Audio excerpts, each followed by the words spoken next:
Hello again, everybody, and welcome to a very special episode of Angles and Attitudes. As always, I'm Mark. He's John. John, how you doing? Hey, Mark, how's it going today? This is going to be a great day here in Chicago. You got it. Today, we are honored to be joined by two very special guests. First, the author of the book, The 1969 Cubs, the Hall of Famer from Chatham, Ontario, Fergie Jenkins. Fergie, thanks very much for taking time and joining us. Welcome, Fergie. Appreciate it. Thanks. Thanks, John. The other handsome gentleman that you see, a longtime local sports scribe, historian, and author of many baseball books in his own right, George Castle. George, thanks for joining us as well. Welcome. Hey, George. Starting out. There you go. Well, we can spin this many different ways, but Fergie, we're going to defer to you first, and I'm gonna have a quote from one of your old teammates. The Cubs are going to shine in '69. It started from opening day, correct? Yeah, in '69, Ernie Banks was an individual that came up with quotes in the spring. He would have, because we roomed together, he would come up with about half a dozen quotes, and then he'd figure out which one would be suitable for that particular year. And that particular quote, Cubs will shine in '69. Yes. Well, can you imagine in today's with social media and everything else, there'd be T-shirts, there'd be hats, there'd be coffee mugs, right? Ladies' underwear, you name it. It probably would have had that slogan on there, correct? Oh yeah, I think that because of the fact that he was such a popular individual. He got the tab of Mr. Cub. I'm not sure who put it on him, but it just hung on. Plus the fact that he wanted to play every day. He was out there, and number 14 loved to play baseball, and especially in Wrigley Field. Yeah, That for sure. That's something I think that John, I'm sure you can attest to as well. Is the love now? You question whether or not the love is there, or if there's a paycheck when a guy's going out to take the field every day. Exactly. And Fergie says it best, Mark and George. I just remember running home from school and especially watching that '69 team and the way he would just, he'd keep that fingers on that bat. And I could always hear the voice of Jack Brickhouse when he had men on base. And I could hear Brickhouse to this say, "Come on, Ernie," and there was a passion there. And boy, I'll tell you, it starts with that summer. And for me, and yes, Banks was the epitome of that team, without a doubt. Who can ever forget him?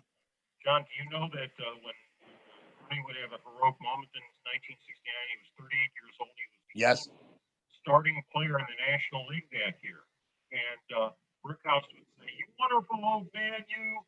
And he was really hot in that first half, in that he was second to Ron Santo in RBIs in the National League going into the end of July. And a little remembered fact is that when Warren Giles wanted to add Ernie to the All-Star team, that it cost Fergie a deserved All-Star berth, because Fergie had 13 wins at the All-Star break, and they just couldn't have every freaking Cub on the team. Yeah. One Cub had to yield, so Fergie had to yield his All-Star berth to his roommate. That's crazy.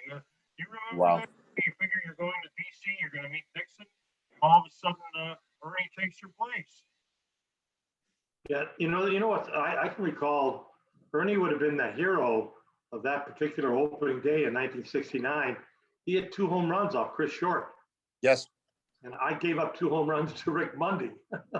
I think it was Don Money. It was Don Money, yeah. Tied the game up in the 8th, and I think Willie Smith wanted in the 10th. Yep. And the whee from Brickhouse as that ball cleared the right center field wall there, and from there, obviously from there it took off. But I guess the question that still rings now is, you guys are just as popular, as beloved as the group now with Brian and Rizzo, the team that won, and you're a team that went 92 and 70 and didn't win, but still captures the hearts and minds of Cub fans to this day. I think because of the fact that we got off to a great start, and we were beloved. And they had picked us to win that particular division in '69, and I think it all started in the spring when really guys were really putting it all together. You know, with Kenny Holson, Bill Hance, myself, and Nye on the pitching staff, and Reagan and Abernathy in the bullpen, and we had a set infield Mhm. with Ernie at first, Becker, Kessinger, Sano, and Hunley. Yeah. And Leo was going to play these guys till they dropped. Well, Which he played them a lot. to that end, they showed that as my wife wouldn't believe it, but I did a little research. They showed it. Number 9, the Rebel, played 151 games out of 162. So yeah, he rode that. That was a horse that he rode. Kessinger had 157, and Sweet Swing and Billy Williams was at 151. So not quite sure if there was a lot of managing going on other than knowing what names to put in the lineup every day to paste the card up there, right? Make sure, just tell the guys what time the game is. That's definitely what, we had a real small locker room, and the starting lineup was posted on the inside of the door. And if your name wasn't on it, or if it was on it and you wanted to change, you had to walk up to Leo's office and have an explanation. And most guys didn't do it. Yeah. Believe me. The only thing that changed was the starting pitcher. Yeah. You gotta understand, guys, that if you look at who was in that lineup, who was voted the greatest Cubs of all time at their position, that was the team. 4 Hall of Famers. Fergie in the Hall of Fame voted the greatest pitcher in Cubs history on the All-Century team in 1999. Ernie, of course, is self-explanatory. Sano, the greatest third baseman in Cubs history. Billy Williams, the greatest left fielder in Cubs history. And if Ernie wasn't voted the greatest shortstop in Cubs history because he spent the first half of his career at shortstop, Don Kissinger, and I'm sure Fergie will agree, is a strong candidate to be the greatest shortstop in Cubs history. It's not in his way. And Glenn Becker, a multiple All-Star second baseman. Randy Hundley, a leader on the field, a very popular catcher. So these were literally like matinee idols. And this is why this team has such enduring popularity to this day. I mean, who in 1969, Fergie would say, I'm going to be in the Hall of Fame. Wow. Who would think that? 4 guys in front of your eyes when Fergie's pitching within the Hall of Fame. But then it shows you also baseball's a 25-man game, maybe a 40-man game if you include guys that you can call for the minors or guys you bring in via trades or whatever later on. It's a 25-man game in order to win. And the Mets, New York Mets, unfortunately, had a better overall 25 than the Cubs had. No doubt about it. Question for you guys, Fergie and George. Of course, the question of over the years since this has happened, and we talk about the '69 team, that things were they were tired. They were tired there at the end, going with the starters. I remember the 2 backup infielders very well. Paul Popovich and Nate Oliver were in the infield. The pleasant surprise of that year, of course, I have to say, maybe somebody's going to argue with me here, it was Jimmy Hickman. He came out of nowhere and won so many games in those late innings.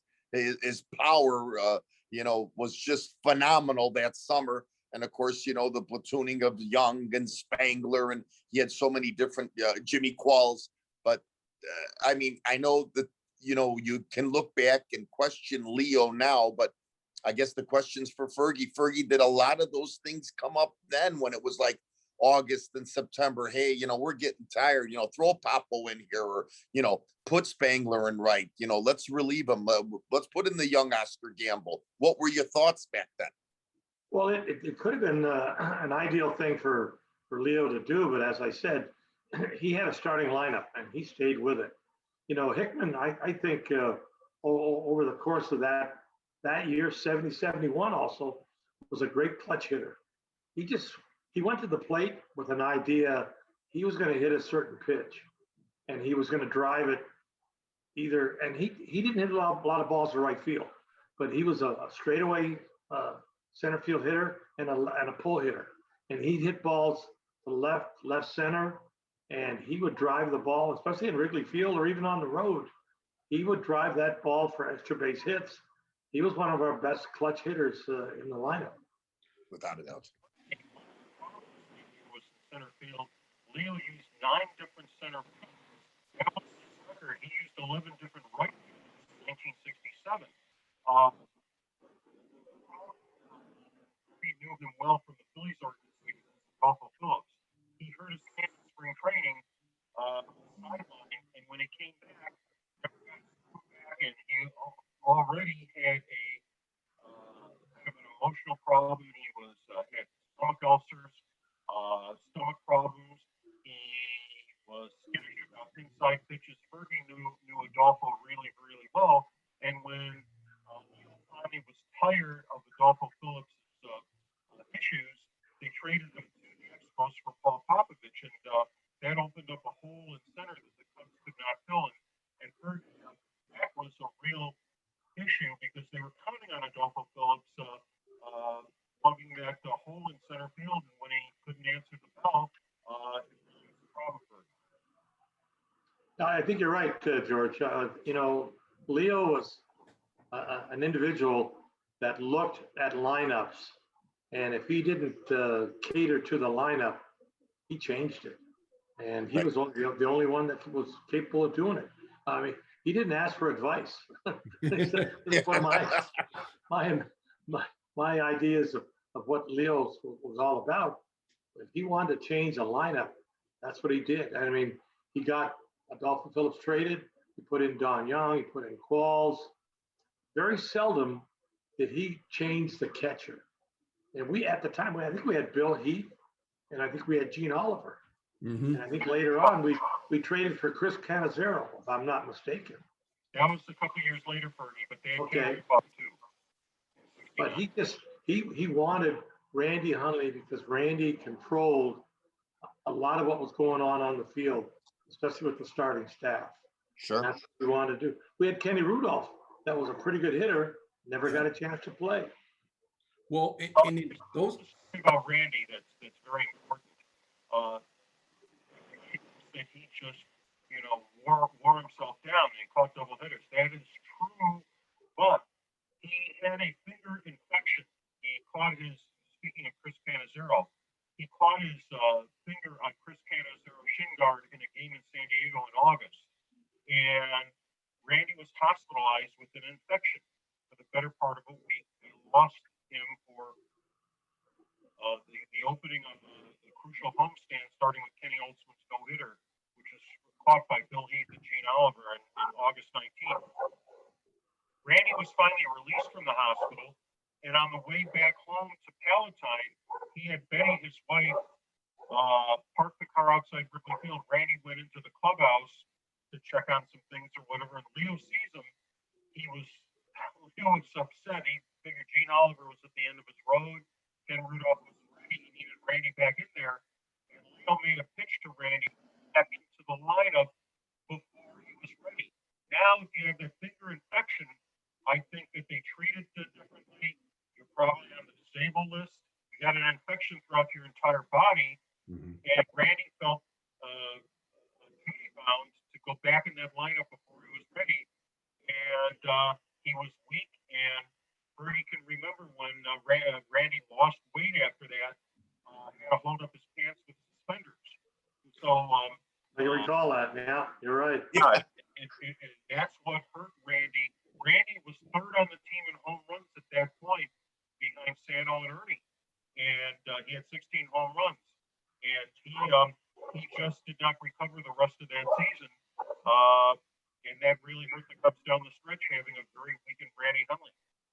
Well, you some of the things you described there, George, and as the game has evolved, you think about, now there are maintenance days, right? A guy gets a day off the day before a day off, so he gets off on a Wednesday, you're off on a Thursday, and so you get 2 days off before you start a weekend series or in a pitcher, right? There's nobody that goes out there on short rest right now, right, Fergie? I mean, you get your days, you get your throwing in. There's no such thing as short rest for a pitcher right now. No, you're right. I think that because the fact that they have a 6-man staff, and some ball clubs. So now you're pitching once a week, and we had a 4-man staff. I used to throw batting practice in between starts. Wow. And batting practice was just to throw 8 to 10 minutes to the extra men, just for control. Joe Becker was an advocate of having players run, and throw in between starts, not in the bullpen, but on the mound.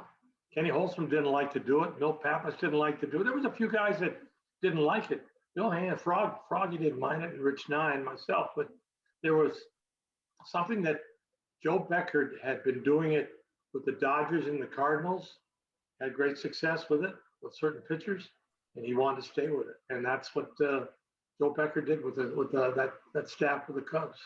How do you look at? Let me tell you guys that that's what they did. They had 4 days of rest between starts and a 5-man rotation. Pitching coach Leo Mazzoni had the pitchers do something with the ball each day, even if it was just lobbing the ball. I was told it was called touch and feel. He was right. Lobbing the ball, throwing curveballs, working on your control to the extra men. You're doing something with the ball every day, so you're keeping your arm limber without straining it. So even in modern times, that philosophy was used without straining the pitchers. But the big problem again that year was Leo overused. Yeah, Fergie, I know you like to throw complete games, but there were some days, probably some starts where he probably could have used a reliever in the 9th inning. I think on 3 different occasions, Leo asked Fergie to start on 2 days rest, and he finally agreed on the 3rd time. He also started Dick Salma on short rest in the famous Billy Williams Day doubleheader, June 29th, 1969. Salma had started the previous Thursday against the Pirates, went 7 innings or something, and then went a complete game on 2 days rest in June. Later on, Leo put Salma in relief in both ends of a doubleheader against the Astros on a Sunday, and then brings him back to start on a Tuesday against the Reds, and he barely got into the 2nd inning. So Leo did things that would get him fired as a manager today, but in those days, that happened a lot. Even Sandy Koufax sometimes is used in relief in between starts by Walter Olson. But you guys, I'm sure Fergie, as an athlete, and I mean total athlete, your career with the Globetrotters and that, the evolution of a pitcher, or actually going backwards, right? Now you get a kid that 16, 17-year-olds in high school, he doesn't swing the bat anymore. He pitches, doesn't even play defense, and he throws 4 innings, and he doesn't play the game, run the bases, all of those things. How do you look at it now? You go out there, right? You're going to throw 9. Now you're looking at a kid in the majors. You go, give me 4 or 5. I'll get 3 out of the middle man. I'll get 3 out of the 7th, the 8th, and then Kimbrel comes into the 9th. Give us your thoughts on that. Well, I think fundamentals are kind of set aside now because of the fact that, I started playing sandlot ball as a first baseman. So I wasn't afraid to go to the plate and hit against certain pitchers that were I had to face. But what's nice that you see now, there's 13 guys on the pitching staff. Yeah. I can recall when I made the ball club with the Phillies, I was the 9th pitcher in 1966. But when I got brought up, they filled the 40-man roster in 65. So I got a chance to go out there and pitch. And Gene Mock wanted to see what my capabilities were. So I got a chance to pitch. But when I made the ball club in 66, I was the 9th pitcher on that staff. And now it's so easy now to make a staff because you got 9 individuals in the bullpen and you got 6 starters. So the capabilities of going late into a game is just null and void now. They want you to pitch less than 100 pitches. If you can get to the 5th or 6th inning, your day is done because they've got capable individuals in the bullpen. But they call them holders now. holder, set up, closer. Yeah, he got a hold. It's all Mark, different now. Mark, if I could get just a word in, Sure. I still remember, and I hope Fergie remembers, and I know George will, of course. The greatest game I saw Ferguson Jenkins pitch is in the 1971 opener against Gibson. It was 43 degrees at Wrigley. It went into the 10th inning. Gibson, years later, was interviewed by Mike North. I think they had the pitch count. They didn't keep pitch counts then. Was over 148 pitches. Williams hit a homer off Gibby in the 10th to win 2-1. It was a phenomenal game between, of course, two of the greatest right-handers, Fergie and Gibby, Bob Gibson. Yeah, that was a lot of fun. Oh, Being the fact that our rivalry was the Cardinals, and I knew 9 out of 10 times I was going to oppose Bob Gibson.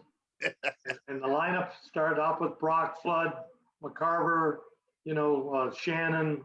I think they had Cepeda on that team. Atlanta Cepeda. I just think that the philosophy now of having pitching staffs is totally different. And George could probably reiterate that too. You don't see the number one pitcher pitch against the other number one pitcher. And the starting lineup is not going to change. And you just knew who you were going to face.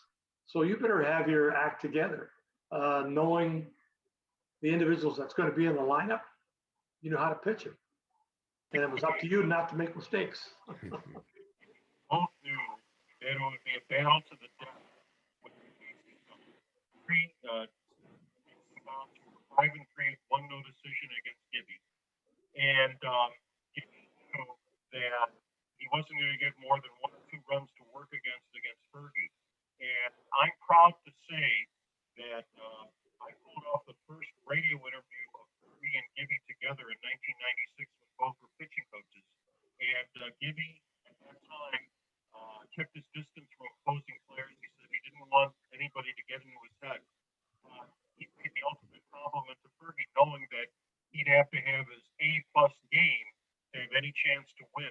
Fergie had the same thing. I remember that first game that Williams doubleheader. It was 1-1 going in the 8th inning, and the Cubs somehow squeezed out 2 runs, and it was absolutely unbelievable. But that opening day, John, was unbelievable. And you're giving the weather a little credit. I thought it was 39 degrees. And see these hands here? I was all ready to keep score, and I forgot the gloves that day, so they were frozen. And I could only write in Brock on the scorecard, and then I had to put my hands in my pockets. It was so cold. But get this, that game was over in 1 hour and 59 minutes. A game going into the 10th inning. Right now, a game is 1 hour and 59 minutes in the 4th. That brings up so many different factors, and you guys have been great with your time, and we're going to try to keep to that 30-minute commitment, but brings up a couple of items. Number one, talk about the growth of the game. How does somebody stay up to watch the Cubs play the Padres last night if they're 9 years old? Okay, it's 10:30 at night and you're in the 4th inning and you're changing pitchers. Number two, obviously drive me crazy, analytics. You didn't need analytics, right, Fergie? Like you said, the lineups were the same. You faced the same guys. You didn't have to go in your pocket and pull a card out and go, okay, it's a left-handed hitter with 1 out and a man on second. Here's what I'm supposed to throw. That's got to drive you crazy. I see the pitchers now, they take their hat off. They have a card in their hat. And the number one thing they do it when the count is 3-2. Now you have to know yourself what pitch you want to throw, 3-2. You don't have to look at a card to tell you, well, he's a better hitter hitting a fastball 3-2, or he'll chase a slider if I throw it down on the way. But you got to throw a pitch that's close enough to the strike zone to intimidate him, to make him swing. Sure. And it's totally different now. It's really unfortunate those things happen. And as you said, the games are late, which is unfortunately a lot of younger fans can't see the game because it's after 10 o'clock. And you're only 3 innings in. Road trips, you'd smuggle your radio under your pillow because the games would begin at 10 p.m. And